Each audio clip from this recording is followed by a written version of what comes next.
Hello, future producers. My name is DJ Spin Wizard, and today I'm here to teach you about Ableton Live interface. So once you load your interface, this is how it shows like on your screen.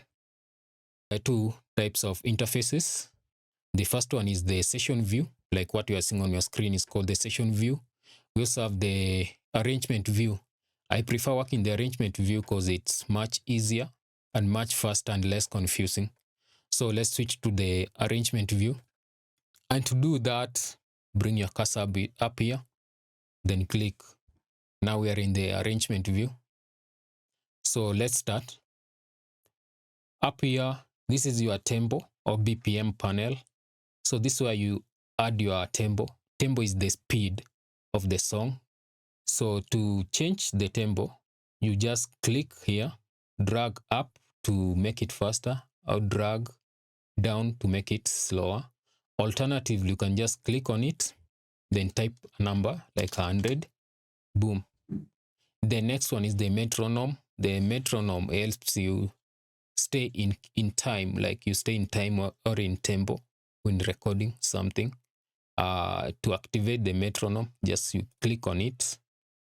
Anytime you click on a function in Ableton Live, it turns yellow, which means now it's activated. So our metronome is activated. So if I press play here,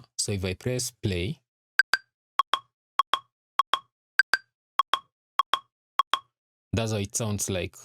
Now the most important function is button is the play here and stop here. I normally use the space bar to trigger them. So if you press the space bar, it plays.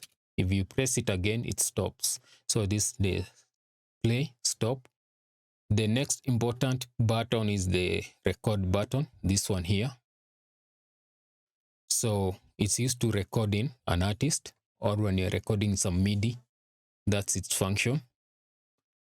Let's move on to the loop. This right is called the loop.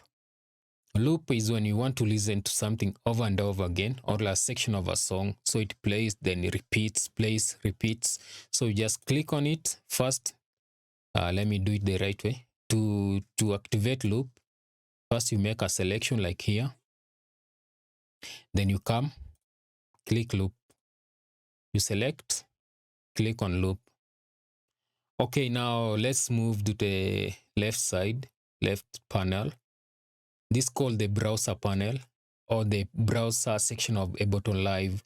Like everything in Ableton is based here. All your sounds, all your drums, everything is here on the browser panel.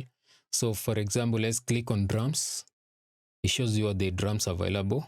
You can click to audition it.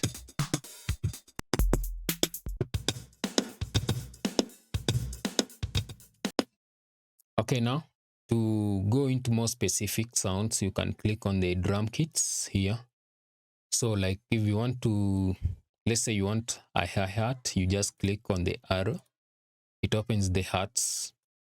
Now you can audition them. Okay, just like that. Let's go to the instruments here. The instrument, these are basically the synths.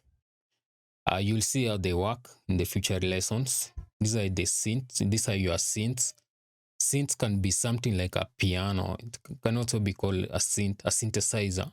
Okay. Okay, we go to the audio effects. These are effects like reverb, delay. These equalizers. These are used to shape your sound to make it more interesting. Now let's go to the plugins here. Now plugins, they don't usually come with Ableton. Plugins don't come with Ableton. These are your third-party plugins which you have downloaded from the internet. This is where you place them. I'll show you how to place your plugins inside here. Now the next section is the samples. Samples is all the samples in Ableton. Like if you want to kick a clap, you just click up here and search it. Let's say clap.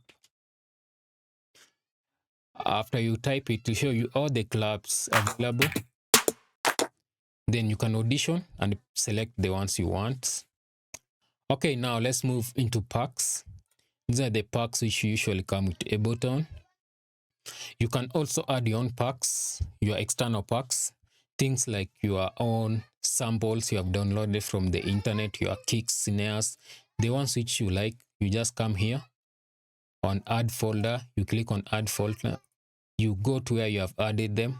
For me, like for example, this three piece, this will have my instrumentals, vocals, the acapellas separately. So if I want to add this folder, I just click on select folder. So it will scan and add it here. Let's come down here. This called the return tracks. Basically, this is where you place your sound effects like reverb, or delay. Also here, this is the master channel. So we'll come back to these ones on how they work, on the return tracks, how they work. I don't want to confuse you. So also the most important panel down here is this one. This called the info view panel. Like this one, what it does, anything, any function inside Ableton which you don't know what it does, like any button which you don't know what its work is, you just hover over your cursor, like here. Let's overplay. If you now look on the info panel, you will find that it's written, it's play button, it function, and the shortcut key for it.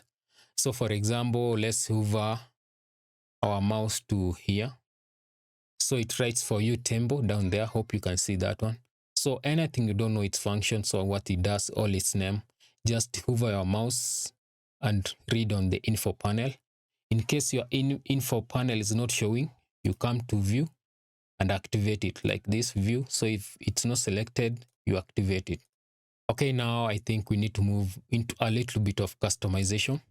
So let's go to options and preferences. So now let's start with the look and feel up here. Now let's go to the theme here, theme. Let's click on this. This for changing the colors of your software. So if you click on light, it changes. If you click on mid light, changes again. Dark turns into dark. Live 9. So you can also change the brightness by clicking here. Click inside and drag. Click and drag, click and drag. The color intensity as well. See, you can change it. Click, drag. So the color hue. So let's revert it to this. I prefer using this mid dark. Okay, now let's go to the audio. Let's say you have a sound card installed. So this is where you come, you select. For example, me, I'm using Focusrite. So you come click on SEO, come down here, choose Focusrite audio. For now, let me revert it back to FL Studio Audio because I'm recording. Let's go to the plugins. So plugins, basically this is where you have installed your external plugins. By default, they are installed in program files, Steinberg, VST plugins. But if you have installed them in other folders, you just click here. Then you go, let's say you go to your VST, you go to here.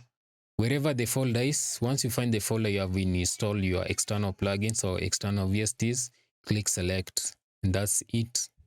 Same thing down here for your VS3. Okay, I think that's enough for that section. Now let's go to the file. I need to show you something. File. So this is where you create your new live set. Just click on create new. And also another important feature is this one, save live set. So this, you click on save live set. For example, this one, if you want to save it, we can say we select a folder. Let's come like here. After you have click on save live set, select a folder. Then let's go to our drive here. Let's say recordings. So let's call it like today overview, Ableton overview. Then you click save or press enter, just like that. So guys, I think that's the overview. It's not the best. I don't know how to explain, just explaining it stuff without doing it. So from here onwards, I think we'll be making music as you learn more functions. That's the best way to learn. It's learn by doing, not by explaining. This has been a very hard thing for me to do, explaining, just explaining. Thank you. Subscribe, more videos coming up now from here onwards. You're going to learn Ableton by producing music. Thank you so much, guys.